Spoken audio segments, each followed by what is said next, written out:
Voilà. À l'instant, Marine Le Pen, Jean-Yves Le Drian, le ministre des Affaires étrangères, dit que la France est inquiète pour la Géorgie et la Moldavie, inquiète d'une possible tentative des forces russes aussi d'avancer dans ces deux territoires. La Géorgie qui avait déjà été attaquée en 2008, la Moldavie qui se trouve donc entre l'Ukraine et la Roumanie. Est-ce que vous êtes inquiète aussi que la Russie puisse tenter d'avancer vers d'autres pays? Je pense aux pays baltes aussi qui sont membres de l'Union européenne et de l'OTAN. Je ne sais pas quel est le but, et je crois que personne aujourd'hui, c'est bien le problème d'ailleurs, ne sait quel est le but de Vladimir Poutine.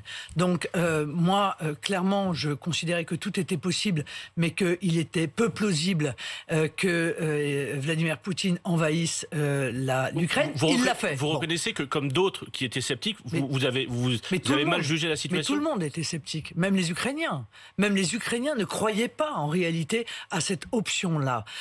Ceux qui sont les meilleurs connaisseurs de la Russie, d'ailleurs, n'avaient pas en réalité envisagé cela. Bon, donc aujourd'hui, évidemment, on est dans l'expectative et personne ne sait quelle est la volonté de la Russie. Personne ne le sait. On va reparler de Vladimir Poutine. Juste une question précise. Vous avez vu peut-être sur BFM TV ces images d'Ukrainiens qui roulent vers l'ouest, qui fuient vers l'ouest, qui là vont vers l'ouest de l'Ukraine, mais peut-être dans quelques semaines essaieront de passer en Hongrie, en Roumanie, en Slovaquie, en Pologne. On ne sait pas combien ils seront, peut-être des centaines de milliers. Est-ce qu'il faut aider ces pays européens, notamment la Pologne, à accueillir ces réfugiés ukrainiens? Est-ce qu'il faut, comme l'a dit le président de la République cette nuit à Bruxelles, peut-être que la France prenne sa part, en accueille certains sur le territoire français?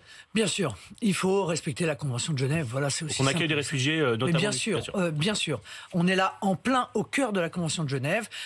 Tout ça doit se faire évidemment sous l'égide du Haut Commissariat aux réfugiés et il faut faire tout ce qui est nécessaire pour pouvoir respecter cette Convention de Genève.